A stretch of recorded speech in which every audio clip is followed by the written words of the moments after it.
while since I filmed a discussion video, so what the hell, let's do one today.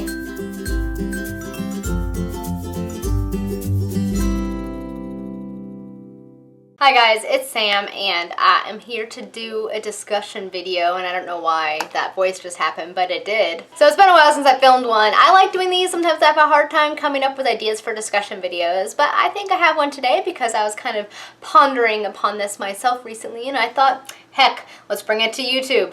Booktubes specifically, and see what you guys think. Well, the thing I was thinking about was this. So I recently finished Serafina by Rachel Hartman, and to be honest, I didn't like it. I thought the book was quite dull. I had a hard time getting through it. However, I did like the end, and that made me think, does a good ending ever make up for a poor book? Like, if the rest of the book isn't that good, but the ending is amazing, does it make up for the other 400 pages you had to suffer through to get to that point? Honestly, I think that it kind of depends upon how bad the rest of the book was. Like, if it's okay, semi-interesting, you're not hating it, you're not loving it, but you're engaged enough to continue reading, and then bam, you get to the end and it's like, whoa, mind-blowing, amazing, you just could not believe it, then I think it does. However, if the book is just like utter crap the entire time and you're like, no, not having this, and then you get to the end and you're like, whoa, it still doesn't make up for the rest of the book, because in my mind I'm thinking, why couldn't you have done that for the other 400 pages that I just suffered through?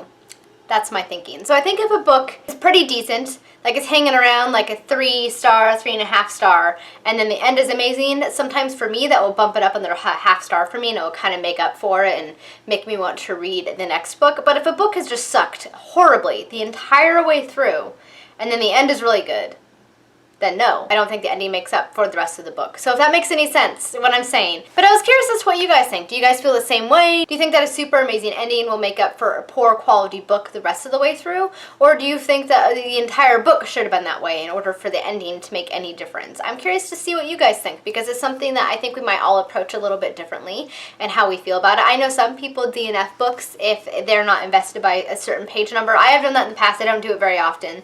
Typically because sometimes once you get past like this hump in the book, it will tend to get better. So that will kind of make up for it sometimes. But I'm just curious to what you guys think. Do you think a super wow, amazing, crazy ending makes up for a mediocre book? Let me know down in the comments, because I'm curious to see what you guys think. Alright guys, that is kind of it for the super quick discussion video. It's kind of just to generate a discussion on this topic, whether or not a book ending can make up for a mediocre book. Let me know what you guys think down in the comments, because I love to hear from you. As well, let me know if there's any other discussion videos you guys would like to see me film. I do like filming these, but like I said in the beginning, I have a hard time sometimes coming up with ideas. So I would love your guys' input in this. Thank you guys so much for watching, and until next time, happy reading. Bye!